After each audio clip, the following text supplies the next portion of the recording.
Corn capsicum masala எப்படி செய்கிறது தான் பார்க்க போகிறோம். வாங்க செய்யலாம். ஸ்டவ் ஆன் பண்ணி பேன் வச்சுருக்கேன். அதில் 1 ஸ்பூன் பட்டர் ஆட் பண்ணிக்கிறேன். இந்த பட்டர்லேயே நம்ம உதுத்து வச்சுருக்க கார்ன் ஆட் பண்ணிக்கலாம்.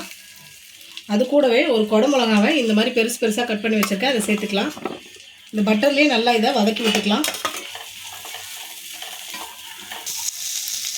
இந்த பட்டர்லேயே கார்னும் கேப்சிகமும் வதங்கும் போது கிரேவி வந்து நல்ல வாசனையாக இருக்கும், ருசியாகவும் இருக்கும். அதுக்காக தான் முதல்ல பட்டரில் இந்த மாதிரி வதக்கி எடுத்துக்கிறோம். வதங்கிடுச்சு. இதை வந்து நம்ம ஒரு பிளேட்டுக்கு மாற்றிடலாம். கிரேவி செய்கிறதுக்கு ஒரு 2 டேபிள் ஸ்பூன் எண்ணெய் விட்டுக்கிறேன்.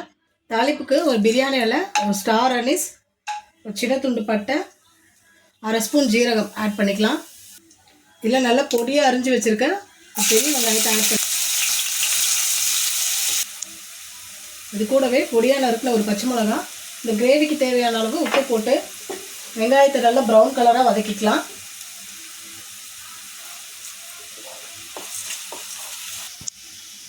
வெங்காயம் நல்லா வதங்கிருச்சு. இப்போ இதில் அரைச்சி வச்சுருக்க தக்காளி விழுதை ஆட் பண்ணிக்கலாம். தக்காளியும் நல்லா வதங்கிருச்சு. இப்போ நம்ம மசாலா பொடிகள்லாம் ஆட் பண்ணிக்கலாம். மஞ்சள் தூள் ஒரு 1/4 ஸ்பூன், தனி மிளகாய் தூள் குட்டி ஸ்பூனில் ஒரு 1.5 ஆட் பண்ணியிருக்கேன்.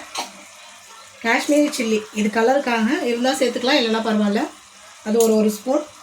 ஜீரகத்தூள் 1 ஸ்பூன். நல்லா கலந்து விட்டு மசாலாவோட பச்சை வாசனை போகிற மாதிரி வேக வச்சுக்கலாம். மசாலாலாம் நல்லா பச்சை வாசனை போய் எண்ணெய் பிரிஞ்சு வந்திருக்கு. இப்போ வந்து இதுக்கு தேவையான அளவுக்கு தண்ணி ஊற்றி நல்லா கொதிக்க வச்சுக்கலாம். கிரேவி நல்லா கொதிக்க ஆரம்பிச்சிருச்சு. நம்ம வதக்கி வச்ச கார்னையும் கேப்சிகமையும் ஆட் பண்ணிக்கலாம். நல்லா கலந்து விட்டு இந்த ஸ்டேஜில் உப்பு காரம் ஏதாவது வேணும்னாக்கா சேர்த்துக்கோங்க. இப்போ அந்த கேப்சிகம் கார்ன் வேகிறதுக்குள்ளே நம்ம இதுக்கு தேங்காய் அரைச்சி ஊற்றணும். ஒரு 1/4 மூடி தேங்காவும் ஒரு 5-6 முந்திரி எடுத்து வச்சுருக்கேன், போட்டு நல்லா விழுதாக அரைச்சிட்டு வந்துடலாம். இது மூடி போட்டு வேக வச்சுக்கலாம். கார்னும் கேப்சிகமும் நல்லா வெந்துருச்சு. இப்போ வந்து நம்ம அரைச்சி வச்சுருக்க தேங்காய் விழுதை சேர்த்துக்கலாம். தேங்காய் ஊற்றி நல்லா கொதிச்சிருச்சு. இப்போ நம்ம கடைசியாக கொஞ்சமாக கசூரி மேத்தி, கொத்தமல்லி தூவி ஸ்டவ் ஆஃப் பண்ணிட்டோம்னா டேஸ்டியான restaurant style capsicum corn masala ready ஆயிடுச்சு. இது சப்பாத்தி பூரியோடு சாப்பிட்றதுக்கு நல்லா டேஸ்டியாக இருக்கும்.